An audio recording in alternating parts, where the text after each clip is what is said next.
Cuma ukuran logikanya, kalau syarat rukun cukup, insya Allah qabul.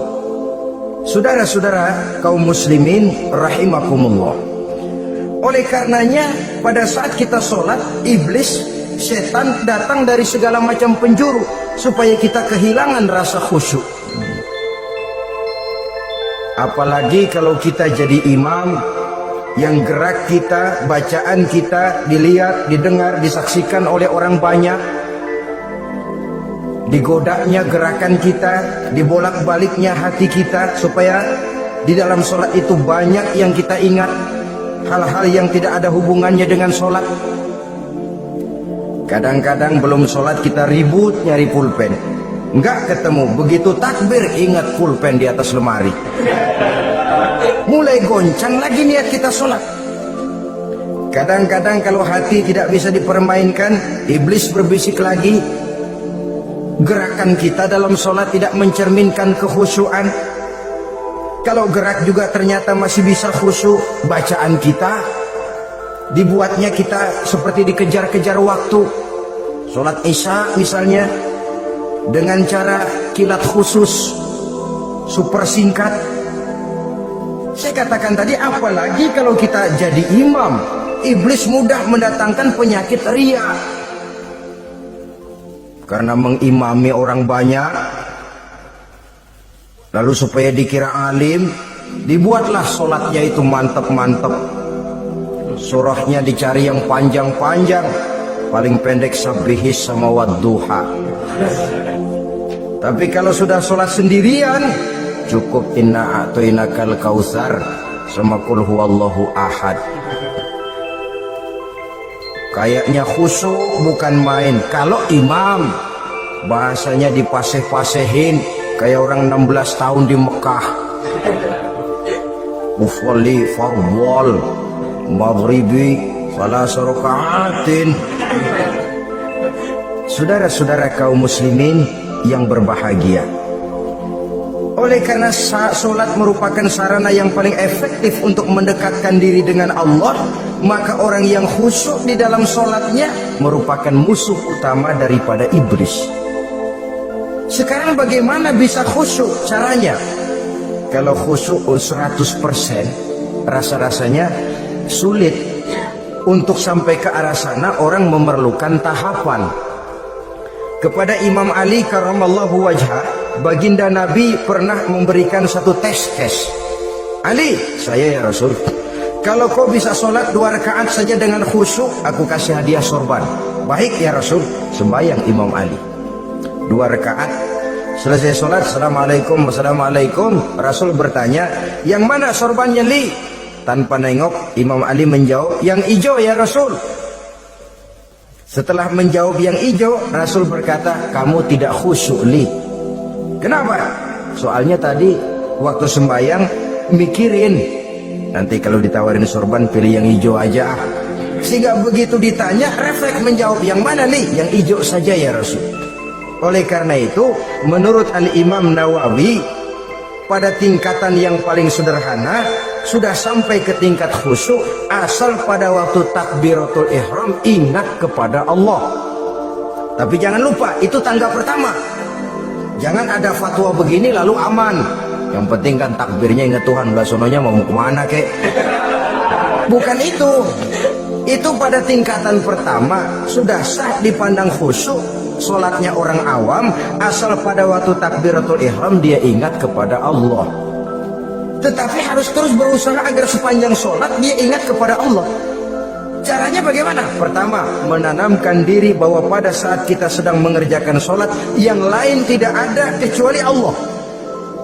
Yang kedua, berusaha memahami apa yang kita baca, sehingga pada saat kita sujud, subhana rabbiyal a'la wa bihamdi, terbayang kemahasucian Allah, kemahatinggian Allah, sehingga hati tidak mengembara, mulut berucap, hati mengikuti apa yang diucapkan. Yang kadang-kadang membuat hati kita jalan-jalan, badan di masjid, badan takbir, badan ruku, tapi hati di pasar, hati di kantor, hati di pabrik, karena yang kita ucapkan tidak berakar di hati. Yang kita baca kita nggak tahu artinya, sangat boleh jadi hati lalu mengembara kemana-mana. Jadi untuk menopang kekhusyuan ini, cara yang paling efektif, pertama, tidak ada yang lain pada waktu kita sholat kecuali Allah. Yang kedua, berusaha memahami apa yang kita baca. Dikala kita sujud dikala kita duduk di antara dua sujud, Rabbighfirli, ya Allah ampuni dosa saya, warhamni, kasihani saya, dan selanjutnya. Mulut membaca, hati mengikuti. Dengan mengikuti, hati tidak terlalu mengembara, ada tempat dia kembali. Saudara-saudara kaum muslimin rahimakumullah. Itu yang kelima. Yang keenam, yang menjadi musuh iblis, mukminun nasih, orang mukmin yang suka memberikan nasihat, orang mukmin yang suka memberikan petunjuk, termasuk juru-juru dakwah, para mubaligh. Itu merupakan musuh utama iblis. Kenapa? Tiap hari iblis kampanye, tiap hari iblis mengajak dengan segala macam cara yang kalau perlu dia berikan kamuflase, dia berikan fata morgana. Kalau perlu yang haram dia bungkus dengan merek halal. Kalau perlu kejahatan dia bungkus dengan baju kebajikan. Istilahnya racun diberi merek madu. Dan itu wajar. Cuma kita tentu harus punya filter, daya saring positif agar tidak salah pilih. Karena iblis ini pintar betul. Kalau kita khusyuk dalam sholat, dia tanamkan kepada kita misalnya seperti tadi itu, sholatmu memang hebat, khusyuk. Di kampung ini tidak ada orang yang sholatnya seperti kamu. Tertanam itu dalam hati kita, timbul ujub. Akhirnya, iya, gue lihat-lihat di kampung ini kagak ada yang sembayangi kayak gua. Nah, sudah masuk iblis. Jadi dia pandai mengikuti gerak hati dan irama denyut jantung manusia ini. Kemana kecenderungan manusia, ke situ dia masuk. Pendeknya iblis itu ibarat tukang joget, dia ngerti bener irama kendang. Saudara-saudara kaum muslimin rahimakumullah, termasuk juru-juru dakwah, para mubaligh, orang yang suka memberikan nasihat ini. Mereka memberikan filter kepada umat, kepada jamaah, jangan sampai salah pilih. Dan iblis menyesatkan kita supaya kita salah pilih. Satu contoh ringan, kalau di depan saudara ada dua buah gelas, yang segelas isinya jamu, yang segelas sirup, kira-kira saudara minum yang mana? Jamu. Jamu apa sirup? Sirup apa jamu? Orang yang pikirannya panjang, dia pasti minum jamu. Pahit memang, getir memang, tapi besok badan sehat, tenaga kuat, gairah kerja ada, kreativitas timbul, semangat menghadapi kehidupan tumbuh. Orang mukmin, orang yang berpandangan jauh ke depan, pandangannya panjang. Panjang kemana? Tidak cuma ke dunia, sampai juga dia memandang ke alam barzakh, ke akhirat. Sholat itu jamu, pahit. Ngaji, hadir di majelis taklim, itu jamu, pahit. Sedekah, jamu, pahit. Mengeluarkan uang untuk kepentingan orang lain, enak aja minta sumbangan, datang-datang yang nyari pers keringat banding tulang gue, lu datang-datang mau minta. Yang enak ngumpulin harta, lalu bakhil bin pelit alias medit. Itu jamu. Saudara hadirin yang saya muliakan, sedekah jamu, pahit. Puasa jamu, pahit. Jihad jamu, pahit. Tapi nanti begitu kita meninggalkan dunia, masuk ke alam barzakh, apalagi pindah ke akhirat, baru terasa, oh tuh nikmatnya dulu kemarin itu minum jamu, sekarang badan sehat, tenaga kuat, kerja semangat. Nikmatnya dulu saya waktu di dunia sholat, rajin ngaji, suka sedekah, suka menolong orang. Sekarang terasa manfaatnya begitu saya berada di alam barzakh, apalagi sudah dibangkitkan di padang mahsyar di akhirat nanti, terasa seluruh kebajikan yang saya kerjakan. Nah, orang yang berpikir jangka pendek cuma ngelihat yang ada di depan hidungnya saja. Ngapain minum jamu getir, sirup nih, manis. dia minum. Dia ambil sirup, minum. Manis memang pada waktu minum, tapi besok bibir jontor.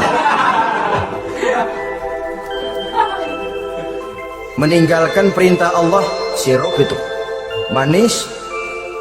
Tidak sholat, manis. Tidak bayar zakat, sirup, manis. Tidak mau puasa, sirup, manis. Manis sekarang. Tapi nanti besok begitu masuk ke alam barzah, begitu dibangkitkan di padang mahsyar di akhirat nanti, merintih kita menahan penyesalan yang sudah tidak ada artinya lagi. Sampai-sampai penduduk mahsyar itu ada yang berkata, diceritakan dalam Quran, ya laitani kuntu turaba, wahai celaka, kenapa kita nggak jadi tanah saja. Menyesali kejadiannya. Andai kata mereka bisa kembali ke hidup di dunia lagi, mereka akan minta kejadian yang kedua untuk berbuat baik. Tapi tentu sudah penyesalan yang tidak ada gunanya lagi. Maka saudara-saudara, emang cuman jalan duluan kecebur di sumur yang nyesel duluan. Ada orang jalan, yang paling depan kecebur di sumur, itu tuh penyesal duluan katanya. Nyesel duluan. Yang lain mesti nyeselnya belakangan. Saudara hadirin yang saya muliakan, nah, orang yang suka memberikan nasihat kepada orang lain dimusuhi iblis. Kenapa? Tentu nasihat yang membawa kebaikan. Iblis nggak senang betul itu. Kita nasihatin teman, udah berhenti dah, jangan pada mabuk lagi. Iblis gergetan bener. Ini orang dilarang lagi. Kita nasihati teman, udah jangan masang-masang lagi dah, nggak bakalan kena, dikebohongin. Nggak ada orang jadi kaya masang judi, bangkrut malah loh. Ini kan termasuk tipu daya iblis, judi dinamain sumbangan. Itu sama saja itu madu, racun mereknya madu. Judi dinamain sumbangan. Di belakang meja pada nyumbang. Kayak orang kaya lagunya.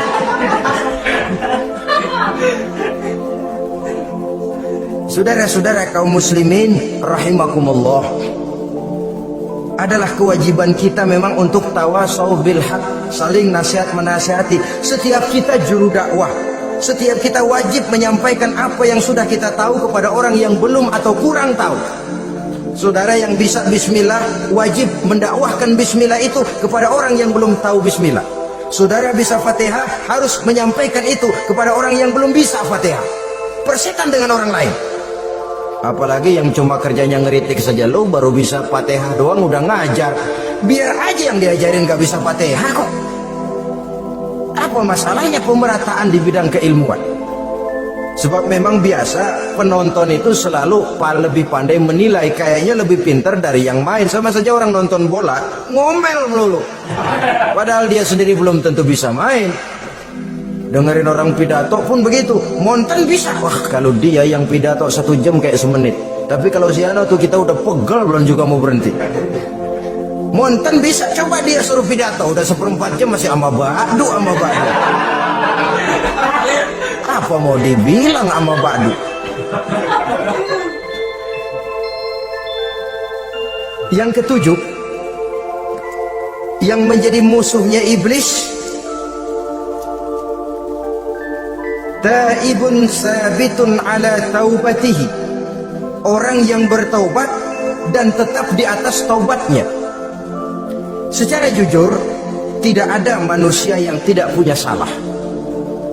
Dan orang yang baik memang bukan orang yang tidak punya salah, karena tidak ada orang yang tidak punya salah. Orang yang baik adalah orang yang apabila melakukan kesalahan dia segera sadar, dijadikannya itu sebagai pelajaran untuk tidak diulanginya lagi pada masa yang akan datang. Biasanya kita menghakimi orang pintar, kita nggak pernah merasa bahwa kita juga punya kesalahan.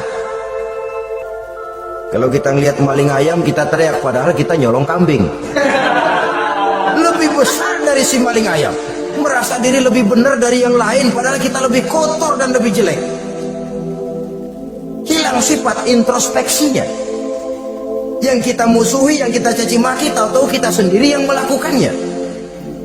Saudara-saudara kaum muslimin, orang yang bertaubat dan tetap dalam taubatnya stabil, itu musuh iblis.